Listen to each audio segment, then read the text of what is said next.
In the name of Allah, the most merciful, the especially merciful, how can a childhood marked by repeated loss prepare a person to become a source of mercy for others? Muhammad, peace and blessings be upon him, entered the world without knowing his father, Abdullah, who had died before his birth. Yet his earliest years were not lived only within the narrow valley of Makkah. Among some families of Quraysh, it was customary for young children to spend time with foster families in the open country. The desert offered a different environment, cleaner air, pastoral rhythms, physical resilience, and exposure to strong, clear Arabic speech. Seerah works place the young Muhammad in the care of Halimah al-Sa'diyah among Banu Sa'd. Out of reverence, this series will not depict him, Halimah, or any named person connected to his childhood. Later reports remember Halimah's household with affection and associate his presence with blessing, though individual details differ in strength and should not all be narrated with equal certainty. What can be said safely is that his early formation included life beyond the city. The open plain taught dependence on water, weather, animals, and cooperation. Pastoral households understood that survival required patient attention to ordinary responsibilities. The child who would later address tribes and cities first experienced a world of tents, grazing land, changing seasons, and family care offered outside his birth household. This was not royal preparation. It was life close to the earth, shaped by simplicity and human dependence. After those early years, Muhammad, peace and blessings be upon him, returned to his mother, Aminah bint Wahb. He had never known his father, but for a time he lived under his mother's direct care in Makkah. Seerah accounts relate that when he was about 6 years old, Aminah travelled north with him toward Yathrib. The journey connected the child to relatives and to the place associated with his father's final days and burial. Yathrib would one day welcome him as the messenger of Allah and become known as Medina, but none of that future was visible on this road. At the time, it was simply a demanding journey across Western Arabia.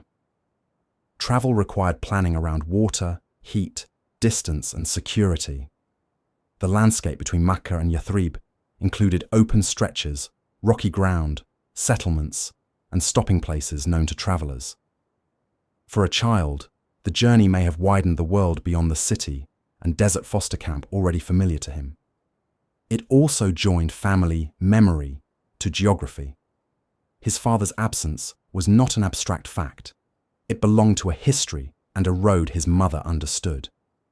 Yet the Seerah does not give us permission to invent private conversations or emotional scenes. We should approach this part of his life with restraint. What matters is that the future messenger experienced movement, kinship, and the vulnerability of travel long before revelation commanded care for the traveller and the person cut off from support. On the return journey toward Makkah, Aminah died at Al-Abwa. Muhammad, peace and blessings be upon him, was still a young child. Born without a father, he now lost his mother as well. The event should not be turned into visual spectacle. No invented image can responsibly represent his grief, and no dramatic detail is needed to understand its weight. Al-Abwa entered the Seerah as a place of loss on the road between two cities that would later become central to his mission. The child returned toward Makkah under the care of others, carrying an experience shared in different forms by countless vulnerable people. The sudden absence of the person on whom daily safety had depended. The Qur'an would later give orphans a place of serious moral concern. It condemned consuming their property unjustly, commanded that they not be oppressed, and connected righteousness with giving wealth despite one's love for it to relatives, orphans, the needy, and travelers. These commands were revelation for the whole community, not merely reflections of one biography. Yet the Prophet's own early vulnerability helps us understand the depth with which he taught them. He knew that protection could not be reduced to kind feelings. A child without parents required people willing to assume responsibility, preserve dignity, and provide lasting care.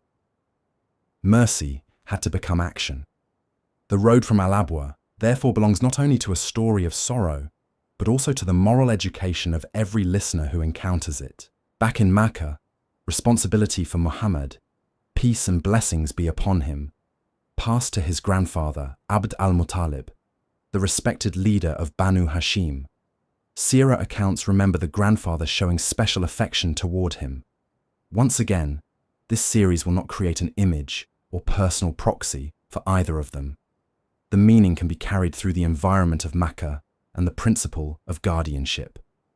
A child who had lost both parents was not abandoned. Family structure provided shelter, belonging, and protection. But this period was brief. When Muhammad was around 8 years old, Abd al-Muttalib died, and care passed to his paternal uncle, Abu Talib. Repeated bereavement could have left a child socially exposed, especially in a society where security often depended on clan support. Abu Talib did not possess immense wealth, but he gave enduring protection and maintained that responsibility through difficult years. This distinction matters. Care is not measured only by abundance. It is also measured by loyalty, presence, and the willingness to stand beside someone when doing so becomes costly. The young orphan grew within a family network that could not remove every hardship but refused to leave him without belonging. The Qur'an would later remind him, in meaning, that Allah found him an orphan and gave him shelter. Divine shelter came through real human relationships and responsibilities. The people who cared for him acted within Allah's providence, whether or not they could understand the mission for which he was being prepared. In the household of Abu Talib, Muhammad, peace and blessings be upon him, grew among relatives and the ordinary duties of life. He was not raised behind palace walls, separated from the burdens carried by most people.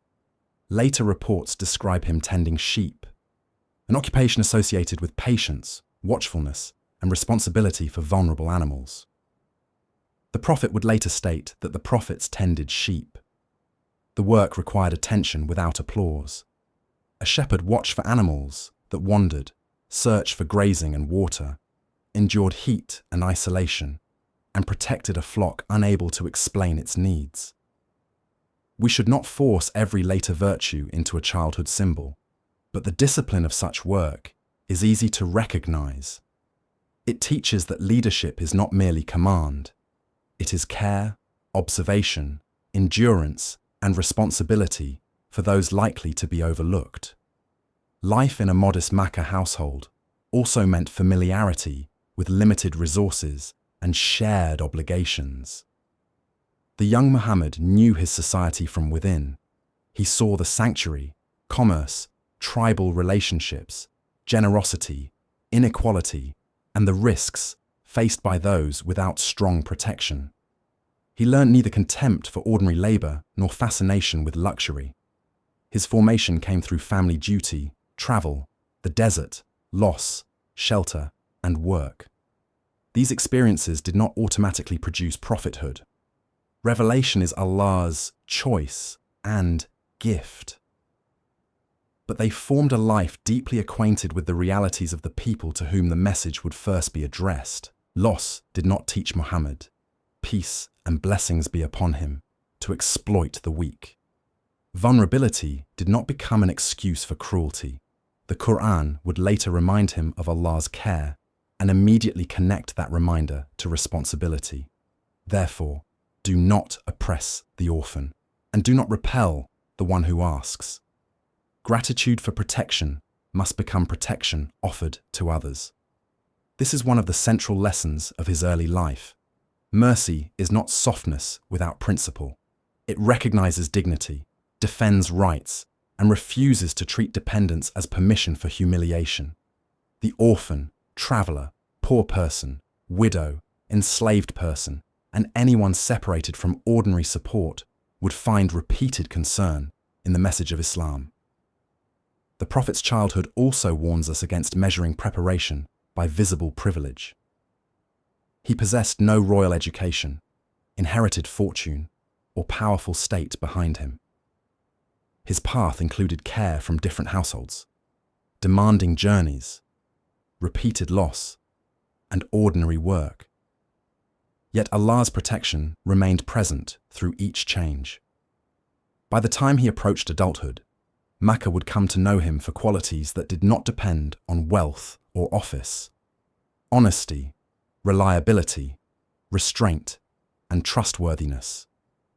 The orphan had been sheltered, the child had learned responsibility, and the young man would soon be tested in the world of trade and public reputation.